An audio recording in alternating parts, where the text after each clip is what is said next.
वो है मां। मां कहते ही मुंह में एक मिठास आ जाती है, होंठों पे एक जुम्बश तारी हो जाती है मोहब्बत की, और बदन के रोंगटे खड़े हो जाते हैं। किसी ने क्या खूब कहा है, जब तक तुम्हारी मां के होंठ तुम्हारे लिए हिल रहे हैं ना, किस वजह से? दुआ के लिए। जब तक तुम्हारी मां के होंठ तुम्हारे लिए दुआ के लिए हिल रहे हैं ना, तब तक तुम दुनिया के अमीर तरीन इंसान हो। वालिदैन की मोहब्बत के बारे में, वालिदैन के हकूक के बारे में बहुत सारी अहदीस हमें मिलती हैं, बहुत सारी कुरानी आयात मिलती हैं। एक हवाला मैं आपको दिए देता हूं। कुरान में अल्लाह ताला फरमाता है कि जब ये तुम्हारे सामने दोनों, एक या दोनों बूढ़े हो जाएं, तो इनके सामने उफ तक ना कहो। यानी कि उफ का जो जिमरा है ना, वो भी गुनाह की शिक में है, वो भी बेअदबी की शिक में है। उनके सामने उफ तक नहीं कहना।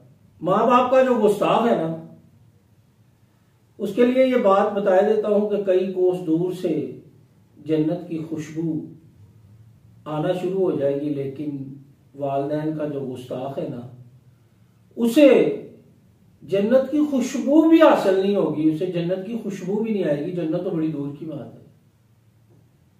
सरकार दो आलम सल्लल्लाहु अलैहि वसल्लम का फरमाने आली शान है कि वालिदैन का गुस्ताख जन्नत में दाखिल नहीं होगा।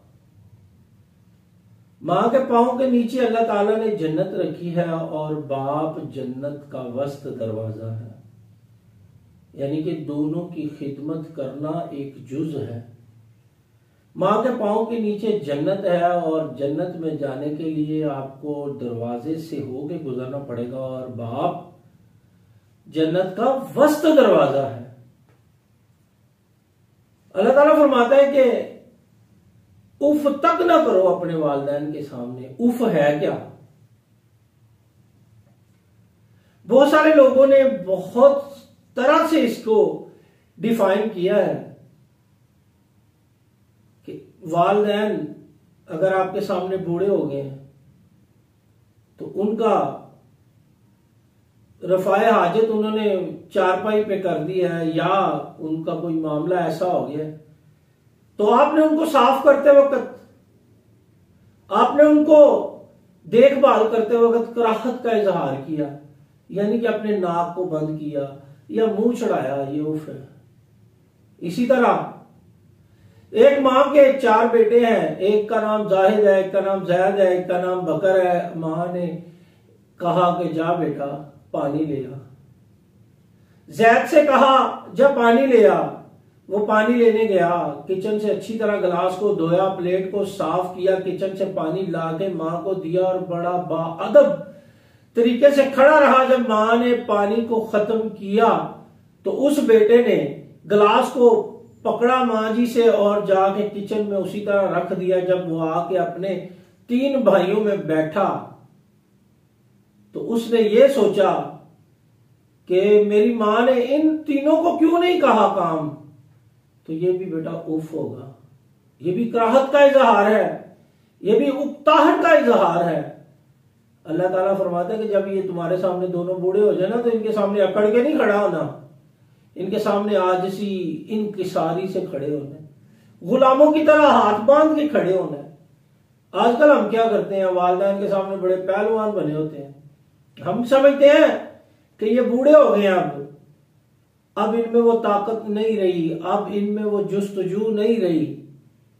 लेकिन जिस मालिक ने उनकी तकरीम बढ़ाई है ना, वो आपको खुद ही फिर पूछ लेगा।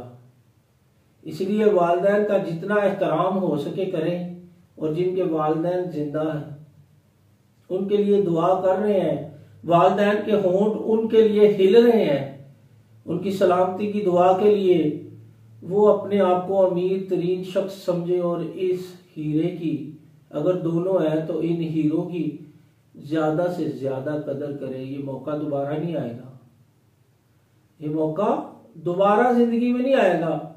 वालिदैन जैसी हस्ती दोबारा दुनिया में आके आपको नहीं मिलेगी।